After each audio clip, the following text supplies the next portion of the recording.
Ey insan, düşün. 10-20 il bundan qabaq etdiyin böyük bir yaxşılıq və çox əziyyətli də olsa, çox yorğun hiss etsən də o yaxşılığa görə, 10 ildən sonra o yaxşılıq qalacaq, amma onun ağırlığı, çətinliyi qalmayacaq. Düşün bir də. 10 il bundan qabaq mundar bir iş görsən, yəni Allah qorusun zina etsən, 2 dəqiqəlik ləzzət. 10 ildən sonra o ləzzət qalmayacaq. Amma tövbə etməsən, onun günahı sənin üzərindədir. Yəni demək istəyirəm ki, özümüzə dönək, yaxşı işlər görək. Yəni əvvəl bir il bundan qabaq etdiyin ağır bir xeyrin, ağır bir iş görmüsən, məsələn, o xeyirdən də yaxşı iş də görmüsən. Məsələn, çox əziyyət çəkmisən də. 10 ildən sonra, 1 ildən sonra, 2 ildən sonra o əziyyət qalmır. O ağırlıq qalmır üstündə, o yorğunluq qalmır üstündə. Amma onun savabı qalar sənin üstündə, savabı. Bursunda isə yəni günah etdin, o günahın ləzzəti qalmadı. Amma onun günahı sənin üzərindədir. Yəni belə deyil. Onu bilin ki, yaxşılıq eləyək. Çox əziyyət çəksək də, yorulsaq da, suyun içində qalsaq da, yorulsaq da, tərləsək də, Allahın izniyle yaxşılıq eləyək. Hər zaman özümüzə dönək. İslamı yaşayaq, Allah'a yaşayaq. Biz hamımız, bütün müsəlmanlar əllərimizi boyunlarına, ayaq üstə uzansaq, gözləsək, ölünə kimi. İslam gələnə qalib olacaq. İslam gələnə qalib olacaq. Heç kim çalışmasa, heç bir müsəlman bir iş görməsə, çalışmasa, vallahi gələn İslam qalib olacaq. Nə deyir orada? Çalışanlar özünü qurtaracaq. Bax. Biz də belə deməliyik Allah'a. Çalışaq özümüzü qurtaraq. İslam zaten qalib olacaq. Allahın ol deməsinə baxır. Heç Allahın ol deməyə bir ehtiyacı yoxdur. Allah o kadar böyükdür ki, onun ol deməyə bir ehtiyacı yoxdur. Yəni İslam qalib olacaq zaten. Sən özünü qurtar. Sən bu yolda çabala, tərləsən də, çox özü yorğun hiss etsən də, xəstələnsən də, bu yolda ayağını, əlinə get qurban versən də, axırda bəlkə sən qurtulacaqsan. Allahın izniyle yaxşı işlər görək Allahın izniyle. Pis işlərdən görməyək. Pis işlərdən Allah'a sığınırıq. Yaxşı işlər görməyə çalışaq. Çoxlu yaxşı işlər görək. Pulumuzu yığaq. Yəni kasıblara pul verək.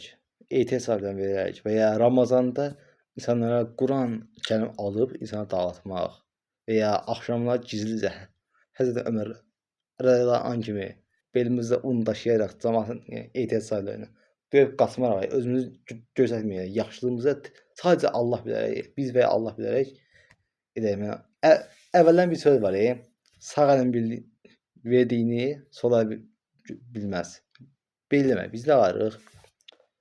Salam aleyküm dostlar, bax mən bu sana yaxşılıq edirəm. Bax belə deməyim, yəni telefonla belə. Düşün bu telefonda mən yaxşılıq verim kasıblara.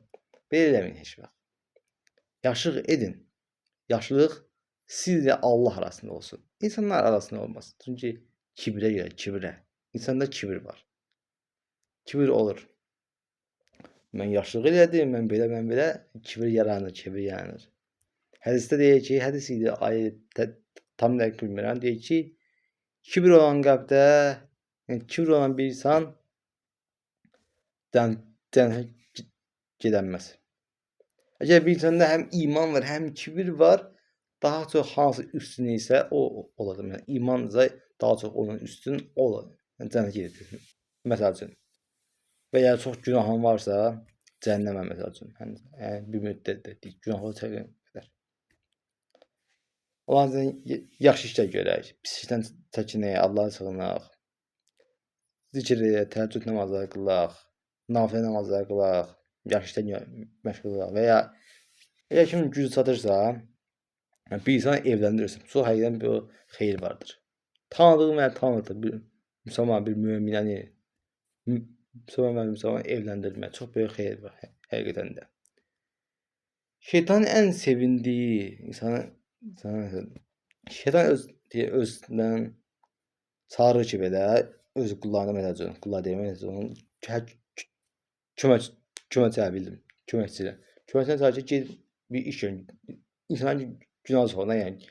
Kim ki daha çox eləsə, o görmə gedir. Onun daha çox xoş gedir. Demək ki, şeytanın qulları gedir, yəni onun köməkçilər gedir. Hər nə günah edirsə, şeytan məmnun qalmır da yenə. Onu şey edim, onu belə edim. Məmnun qalmır çox da, amma bir dəfə deyir ki, mən bir kişi ilə qadının arasını vurdu. Bir-birinə düşmandılar, taylar. Onun üçün də şeydən alır. Belinə zər taxıb oynayır. Həqiqətən həsəd elə gecə hədisdə. Çox sevinir, çox sevinir. Bir kişi ilə qadının ailəsi dağılmasın, çox sevinir. Bax, belə deməyin Allah, Allahın izniyle. Bir kiçik bir səbəb ilə ailənizi dağıtmayın. Yaxşı da görün. Və ya evlənərkən düşünün. Bu müsəlmandırmı? Bu kafir midir? Münafik midir? Düşünün qabaq. Namaz qılırsanmı? Hə. Onda hə, ona evlənmək olar. Amma hər namaz qılana evlənmək olmaz. Hər namaz qılan bir şiə ola bilər, Vəhhabi ola bilər, Mu'təzili ola bilər. Bunları öyrənin Allahın izniyle. Sonra da əlinizi dizinə vurmayın. Allahın izniyle. Yəni deyim ki, ailəli qoruyun bu bağı qoruyun həmişə. Qadın kişi qoruyun bu bağı həmişə. Bir gücün çatırsa, deyək ki, qohumun var və ya bir tanıdığın var, ikisini birdən evləndirin. Çox böyük xeyir var sənin üçün. Çox böyük mükafatlar, yəni çox böyük xeyir var Allahın izniyle. Tanıdığın və tanımadığın müsəlmanla evləndirsən, sənə çox böyük xeyir var Allahın izniyle. Hadi Allah'a emanet.